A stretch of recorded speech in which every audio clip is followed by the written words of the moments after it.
Thank you for joining me today. It's Brian Gubernick, and welcome to the No Days Off podcast, where we believe that every single day brings a new opportunity to get better. Let's get into it. Today, I want to discuss a topic that's been on my mind recently, and it's been something I've experienced throughout my personal and business career. That topic is the arrival fallacy. Now, what am I talking about when I say arrival fallacy? Again, something that I've had to learn to deal with and cope with, and I think it wasn't until just recently that I fully kind of made it over the hump and have been making some progress. So, the arrival fallacy. Career success doesn't always equal happiness. Let's say you finally did it. Let's say you got that promotion. Maybe you hit your sales target. Maybe you ran a marathon, or you finished a project, or you leveled up somehow, some way in your career. And it's a wonderful feeling of accomplishment, right? It's something that you were shooting for and you achieved it, and you should be really proud. You should feel like, man, I did it. But then you come down from that high, and reality starts to sink in. And that reality is, okay, I hit it. I made it. Now where do I go? Where do I go from here?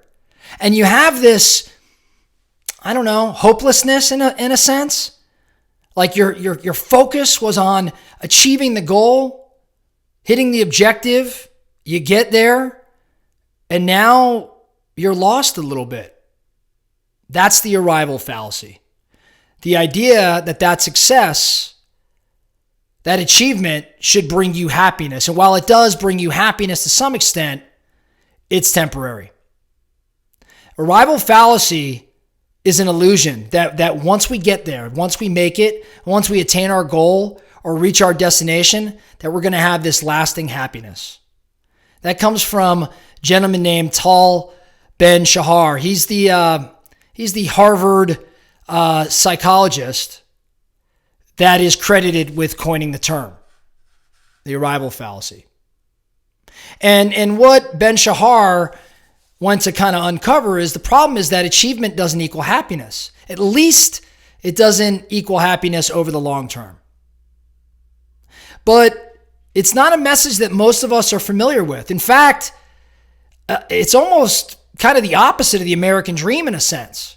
Because the American dream, as we've all learned, is that through hard work and achievement, you could be happy. You could have a happy life. And so we push.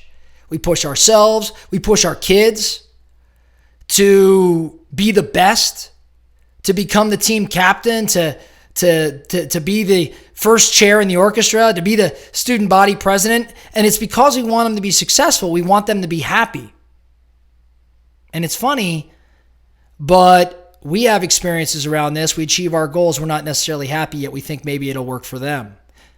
So the question then becomes, if you believe in this arrival fallacy, if you've had this experience, and my guess, again, I have a lot of high achievers listening to this podcast that are part of the No Days Off Nation, and my guess is you've had this too.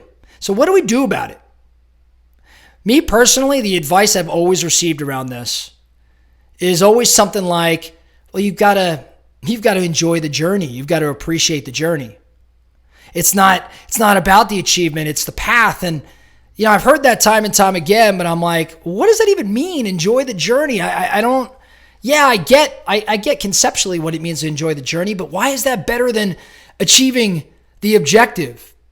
And it's not supposed to be that way. And it wasn't until recently I started thinking about this, because I've had some things happen in my life over the past year or two, big goals I had set, things that I achieved and didn't feel as fulfilled. Or maybe it was great for a moment, and then I was like, okay, now what?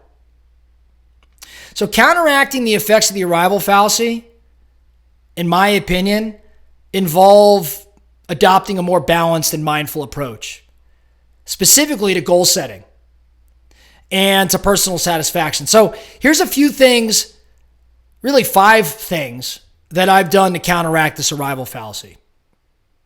hopefully maybe one or all of these help you. Number one, gap versus gain analysis. Gap and Gain. Great book that came out. Dan Sullivan is the first person that I heard from sharing Gap and Gain when I was in his mastermind years back. And what that really was about in summary, and we have an episode in the past, one of our former podcasts, we'll reference in the show notes, talked around Gap and Gain. But specifically, it was the recognition or the realization that we all have a tendency to focus more on what's in front of us, what would be known as the gap, and rarely do we turn around and reflect on how far we've come, the gain. So if you're looking out, you're standing on top of a hill and you're looking out, you're like, I'm going to go hike to that horizon. And you hike and you hike and you hike. And what happens when you get to the other hill and you've headed towards the horizon for, say, 12 hours? Well, you're never any closer to the horizon. It's not possible to get there. And you feel defeated. But if you turn around and recognize you just traveled dozens of miles over the past 12 hours, that's the gain. So number one, in terms of counteracting the arrival fallacy, for me, it's to do that analysis. It's to turn around every now and again and reflect how far I've come and learn to be proud of that. Kind of cultivate a habit of gratitude by reflecting on, the things that have been accomplished. The second thing is figuring out, in my opinion, how to recognize that I am here right now. I am in this moment. In other words, kind of a mindfulness and presence type of approach.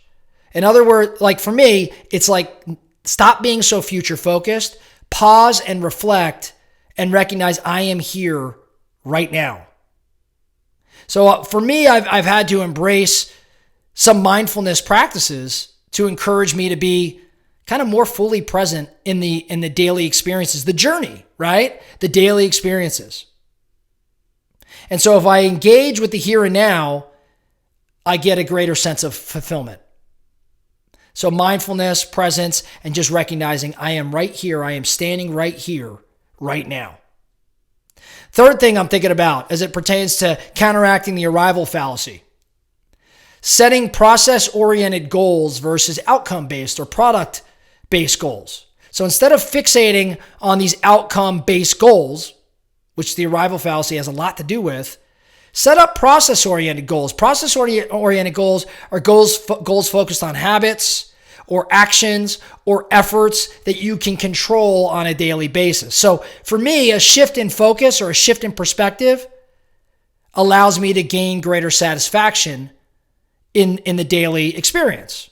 So I'm focused on actions and habits and efforts and kind of nailing those every single day, knowing that compounded over time we'll get to the goal, but I'm not waiting for the happiness at the goal. I'm having happiness as I kind of nail those actions and those habits and those efforts throughout the day, which kind of leads to number 4. I guess they're almost one and the same, but number 4, celebrate small wins. For me, I've got to slow down and acknowledge and celebrate small achievements and milestones. And this is actually really hard for me. It's always been hard for me as far back as I can remember. I'm not really great, or I haven't, let me rephrase that. I am great now, but historically I haven't been great at celebrating or acknowledging small wins, both within myself as well as my team. But if I want to counteract the arrival fallacy, I've got to celebrate the smallest victories, acknowledge them, celebrate them, and just recognize they are milestones along the way to larger goals.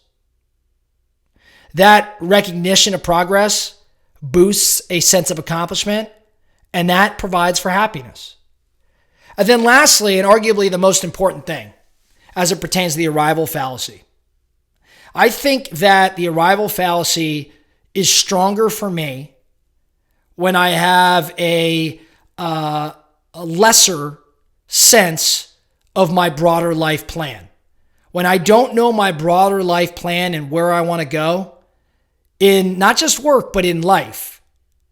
When I don't know what I want, not just my 10 years, but what writing my own eulogy and some crazy exercises like that. When I'm not clear on what I want out of life in terms of the impact I have on my daughters, as in terms of the legacy I hope to leave, or the businesses or people I hope to influence and build. When I lose sight of that broader life plan and I focus on a single goal, which may help in achieving the goal, but in terms of the arrival fallacy, it'll be more pronounced if I'm unaware of how the achievement of this big goal fits into the larger picture. I'll give you an example. If I go run a marathon, yeah, that's a great feeling, but an hour after it's done, I'm like, what's next? If I'm not focused on the fact that that marathon is a stepping stone in terms of my broader life goal, which is my health and my longevity and experiencing life for as long as I can. So incorporating these practices for me, they've reduced the impact of the arrival fallacy. They've given me greater satisfaction in the present, and they've helped me to, I guess, appreciate the journey that so many people have told me, go out and appreciate the journey. I guess I have learned how to do that, and I want to encourage you to do the same. So the focusing question today, if you have experiences with arrival fallacy, if this is something it's near and dear to you, it's something you've had, like so many high achievers happen to have, maybe one or two or all five of these might work for you, or maybe you've got some other things, but I just want to bring awareness to this because, if we're not purposeful around creating this happiness and we're counting on the achievement of a trophy or a goal to do it for us, we're going to be disappointed. So the focusing question, how can you leverage this list today to counteract your arrival fallacy feelings and lead to a happier life? That's all I have for you today, the No Days Off podcast. Thank you so much for listening. And remember, every single day brings a new opportunity to get better. So let's get after it.